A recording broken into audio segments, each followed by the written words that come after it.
Hello, Training with Kyle.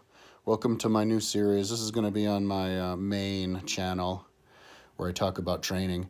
If I want to talk about, you want to see me talk about my life, just go to my vlog channel. That's where I talk about everything, like my website and stuff. But I want to make these training videos super, super, super quick. I think it's cool to make a video every single day now that I'm training every single day, just to talk about, the journey. So, yeah, I'm pretty much hitting it from rock bottom. I did a 50-mile ride a few days ago, but then I kind of took a few days off, was doing stuff, wasn't. And then I swam 3 times. I swam 1,300 meters, 1,400 meters, and then 69, like 6,000 meters. It was a few days ago, and then I got like sidetracked. So then today I went on my first a ride, my second ride of the year. So, yeah, so what I did was, excuse me, I got up super, I laid back in bed at like midnight and I just closed my eyes. I had insomnia because I haven't been exercising, and so I have like too much energy, you know what I mean? And that's just how I am. I have insomnia. But I think I did manage to get some REM sleep, um, between 3 and 4. I'm just guessing about an hour, um, which is good. As long as I get a little bit of REM, I'm all right. If I stay up all night long without sleeping at all, then I'm in trouble. But yeah, so I got up at, I set my alarm for 6 and kind of got up at like 6:20 or whatever. I had breakfast, um, eggs on toast, and then some fruit juice, like some green fruit juice from Boathouse Farms, like kiwi and stuff. I can't remember what's in there, but yeah. And then I took off. So because I'm such a beginner, I'm so out of shape. I'll explain what's going on. Yeah. So because I was looking at my bike computer for about the first hour and a half, I had really bad asthma. Like all of my concentration was just trying to breathe. It was a full blown asthma attack. I'm not really taking asthma medication anymore because I don't have health insurance right now, and I have only like maybe 20 hits of my Advair left, and I just don't want to use those up unless I absolutely have to. But at about an hour and a half into it, I started to breathe a little bit better, but I still had asthma. And then after about 2.5 hours into the ride, the asthma pretty much went away. So hopefully won't have to deal with that. So in the future, although I did notice when I'm super tired, the asthma comes back. When I came back, the asthma. So what I did was, I think I went on like an 87-mile ride with something like 8,000 feet of climbing. It had to get broken up on my computer. I'm looking at Strava right now, and it was broken up into 2 rides because I stopped at one point and I took it off, and my computer, I shouldn't have, but I put it in my pocket at this one place to get water, and that I thought I could get water. And then when I put the computer on, I was looking at it, and it paused. The time paused at 4 hours and 5 minutes, and the seconds weren't continuing. And I didn't know, like there's nothing that does that. It only does that if there's a freeze. So I had to stop the ride and then restart it and start another ride. So it was broken up into 2 rides. So yeah, what I did, and tomorrow when I have my shit together more, I'm too tired to set it all up. I'll do it tomorrow, where I can do the screen capture, do the video, yeah, the screen capture of my route.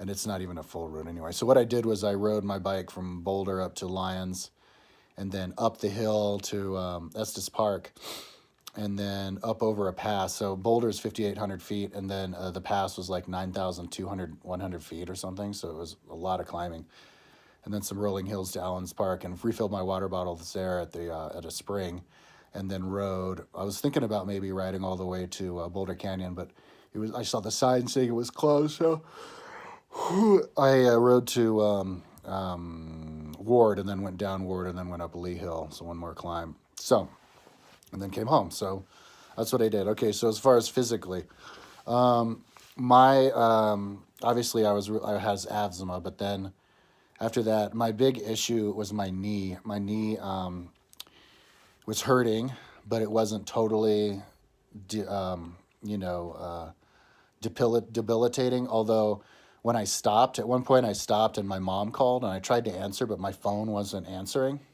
My phone doesn't always listen. So I stopped to pick up my phone to call my mom while I was in Estes Park at this time. And then when I started riding again, my knee really hurt. So if I ride and then I start and then I stop and then I start riding it, the knee really hurts really bad.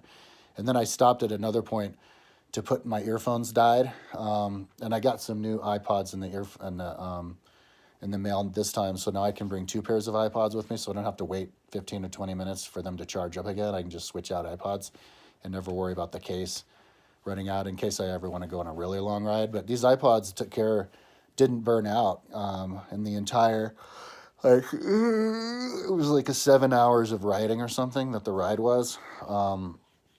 It was the first one was 251, and first one was 425, and the second one was 251. Yeah, so like 7.5 hours of riding, almost. Yeah, and the earphones were doing great, so they were keeping up. So it's awesome. Maybe I didn't even have to get a second pair of iPod earphones. I didn't realize, and actually I should not have bought the iPods. I should have bought another pair because if there's wind, you can't really hear. The wind comes in, and if there's cars and wind, you can't really hear what's going on. You can only hear when you're climbing, so that can be a problem. I'll have to maybe one day buy some earphones that block out the sound. I have a radar on my bike, and when that works, it works great. You can see the cars coming, and the line comes up, and right when the line gets to the top, that's when the car passes. But the radar, for some reason, wasn't working on the first leg, and then when I had to restart the route, the radar started working, and that was awesome to look at. But then the radar died, battery.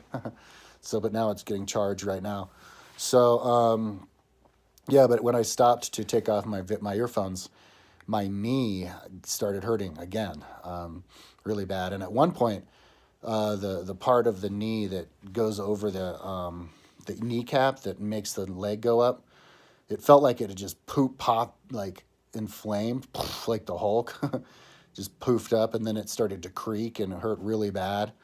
But then that kind of went away, and by the time I came home, it was okay. So I'm kind of hoping that this is all just growing pains. The most painful thing today was the tendons in my left leg, and not my right leg, just my left leg. I did get a really bad ankle sprain like 20 years ago, and maybe that has something to do with it, but I think my left knee has always been a kind of weaker knee. But yeah, my leg, the tendon going into my butt, right there where my leg gets into my hip, like the tendon was really sore and really painful, and the whole muscle up there, and then even the muscle feels like around the knee. It was excruciatingly painful. So, and my right leg and knee and everything was totally fine. So, yeah, I'm hoping that I can ride myself through this, but there'll be some days when I won't be able to ride, but that's fine. I'm a triathlete. So yeah, when I came home, I was completely wasted. I wanted to stretch when I came home, but I just laid down and fell asleep for a couple hours. And then when I got up, I was too tired to, make something to eat. So I rode my bike down to Qdoba and got a chicken burrito and then rode back. And that's pretty much all the food that I need. My appetite isn't that good. During the ride, I brought 3 packets. Those are these goo packets. I'll show them next time. That I filled up with these big, what are they, 160 ounce, the big goos, the really big goos that are $15 each. I think you can fill up like a couple of packets or 3 packets with one of those goos, and I think I ate maybe 2 packets or something, and I brought 3 of them with me, and I love bringing those. Bringing those is amazing. It's you don't ever have to worry about bonking. When you feel like maybe you're going to be a little bit hungry, you just squeeze that thing and put a whole bunch in your mouth and wash it down with some water, and then you kind of keep your belly more or less full, and you just don't bonk. It's amazing. You just keep going forever, like you're a machine, like you're a car. You just put more gas in it, but without having to stop. Yeah, and I only had to fill up my water once because it was so cold today. I wasn't sweating, and that was awesome. I only drank, in the 87 miles, I only drank like 3 water bottles. And the first two, you know, I had my Cytomax in there, which helped. So yeah, it was awesome.